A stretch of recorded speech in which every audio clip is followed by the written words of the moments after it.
Alright there guys, Sowerz here, and as most of you will probably gather, if you watch the stream and keep up to date with the scene, my team went to EGL5 last weekend and we placed third out of 112 teams, so yeah, overall not a bad result, but we didn't expect to win, but we knew we could win if we played like we could.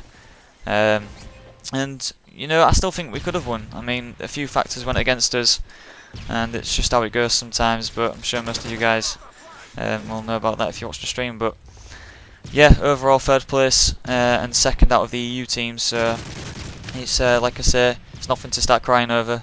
It's a good result for us, and we can definitely work on it. We've learnt a lot from playing against apeX.NA and watching them, and I think it was a real eye opener for the EU teams, just the way they play and you know how the Americans treat gaming so much more serious. And yeah, I think it's definitely going to make European teams push ourselves even further. So it'll be interesting to see what happens next time we meet up against them. But yeah, I just want to talk overall about like how the event went for me, and what we think could be improved about the event and what was bad about the event, because there was a few issues with the event, as you guys probably noticed on the first day. But yeah, I mean, our first problems really was on the way down, when we were driving down, and we took two sat-navs with us, hoping that, you know, obviously if you've got two sat-navs, one of them should work. Put the first one in, and about 5 minutes after we started driving, the first one just went kaput, just wasn't working. So we were like, oh, no worries, you know, we've got another sat-nav, just whack the other sat-nav out. And the other sat-nav decided to just keep cutting off every 10 minutes, and eventually that went kaput as well. So we were about halfway through to Blackpool, stuck on a motorway, and I had to whack the phone out, my iPhone, and use Google Maps all the way there. And so literally I was just staring at my phone trying to work the routes out off a map with a line on it, and I did have brief descriptions, so it wasn't too bad, but you know, it was a lot more stressful than what it should have been on the way down. But eventually we got there. It took us a lot longer than what it should have. I think it took us about 4 hours from where we live to Blackpool. It's usually about 2.5, 3 hours, but we did stop off on the way for something to eat. But yeah, straight away we just so kind of not nervous, but you know, we were getting a bit annoyed that we took two sat-navs and they both stopped working. But we managed to sort one out on the way back, halfway back on the journey, so it wasn't too bad on the way back once we got out of Blackpool. But yeah, I mean, we got to the event and met up with my team and things, and like I said in the last commentary, we stayed in the Norbreck Hotel, which was the actual venue, so it was just so much easier for us. I mean, you know, everybody that went will know we had to wait around for so long for our first game because of connection issues with the venue. It was to do with the actual hotel's internet connection. Like, there was a problem internally, so it was nothing external, you know. It was just to do with the actual venue, so they managed to resolve it eventually. I know the Gears and Halo kept playing, but it was just Call of Duty, because obviously we use online for the lobbies, because there's no LAN settings, because Infinity Ward are a bunch of idiots. But so we had to use, well, we have to use online, so we had to wait for the connection to get back up. And when it was, the first few rounds had to be best of 3 to catch up, and by the Saturday night, we ended up playing by about midnight, and we managed to catch up in the bracket by just having a few best of 3 rounds. But yeah, once we caught up and everything was running smooth for the Sunday, and it was completely different to the first day. I mean, the first day we were just around in the bar, just chilling with like all the players. We didn't even feel like we were at a flipping LAN event for the first day. But Sunday was a lot better. We were just constantly playing, and it was back on track. So Sunday was definitely a pretty good day for us. But yeah, I mean, like I said, we came third. I mean, our first game was against Envied, I think, and we managed to sweep them 2-0. And then we played Frico Red Bar, who was like Nick's Realise. I can't remember the others, but I think we beat them 3-1. And then we played, I think we played the other Frico team, Frico Nightmare, who used to be called Skitlight. And we should have played TCM there, but TCM actually got knocked out quite early, as you probably know. But Skitlight, well, Frico Nightmare, I think are a very strong team anyway, so I think they could have taken TCM anyway. But we ended up playing them, beat them 3-1.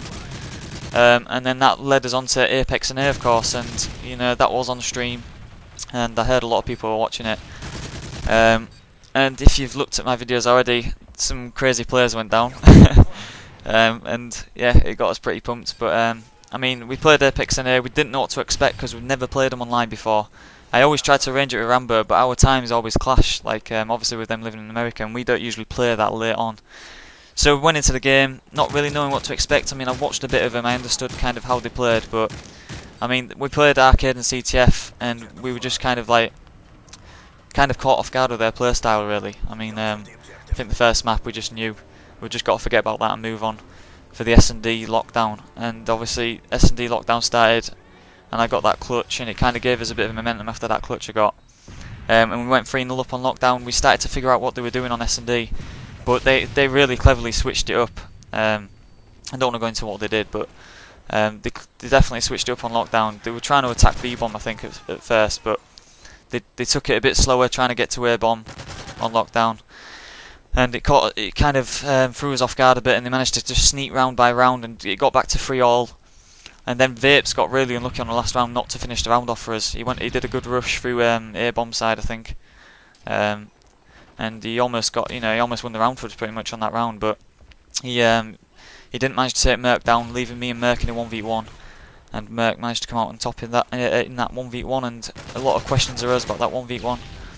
You might have seen the video on it, but like I said on Twitter, at the end of the day, they were the best team there, and whether or not he was innocent, or whether or not he did look at the screen or whatever, or somebody looked at the screen, they were the best team there, and they still deserve to win, in my eyes. It's no excuse for us. And then we obviously played CTF Dome, and we took the first map apeX.NA dropped. And to take a CTF from them is something that we feel was a good achievement for us. I mean, if we'd have taken that S&D and then we'd have taken the Dome CTF, it would have put us 2-1 up, and it could have been a completely different story for us. We could have gone into the Western Worlds final with a lot more motivation, energy, going into winning bracket final, get top 3 guaranteed as well, and overall it could have changed our tournament, but that's just how it goes. We ended up losing S&D Carbon 4-1 in the end, after some smart play from them once again, but like I say, we learned so much from just playing against them.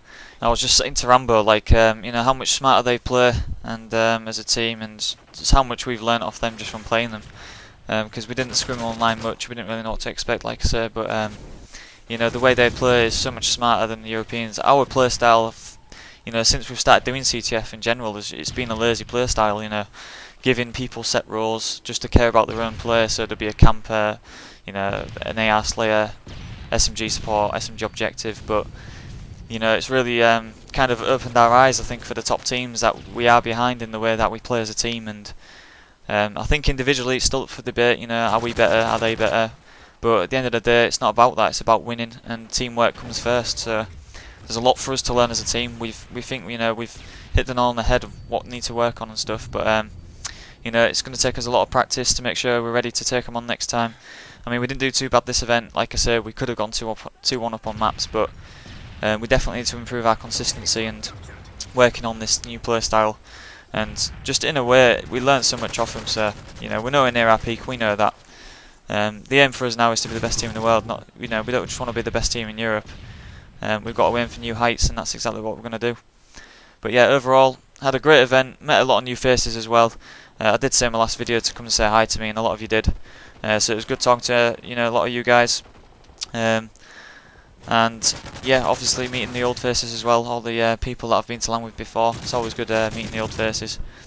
But there's a lot of new players now. I keep saying this every event actually. There's a lot of new players, and there's a lot of new faces coming in. So it's great to see. I mean, 112 teams is ridiculous, and if the scene keeps growing up the rate it is, I can see a lot bigger things in the future for our scene.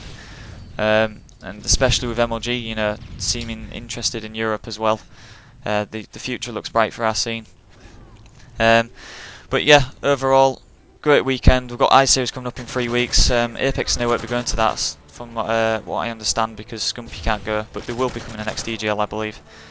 So I-Series have got a great shot at winning that. We need to prepare for that now. We've got some good announcements coming up over the next couple of weeks for Prophecy as well. I know I keep saying that, but it is literally happening now. Anybody that went to the event will probably have seen it on our shirts and stuff. But yeah, that's getting announced soon. So a lot to look forward to. But yeah, thanks for listening to the commentary, guys. Please follow me on Twitter @Sowerz. And also, I've set up my stream a couple of days ago. It's my own stream, streaming from my point of view in our scrims. It's twitch.tv/Sowerz_. So if you guys could follow that channel, that would really help me out, because I'm trying to get that channel out there, because I've just set it up, and I'm starting to stream a lot more. Right, thanks for listening, guys, and I will see you next time. Please drop us a like, because we really appreciate it. Right, thanks. See you later.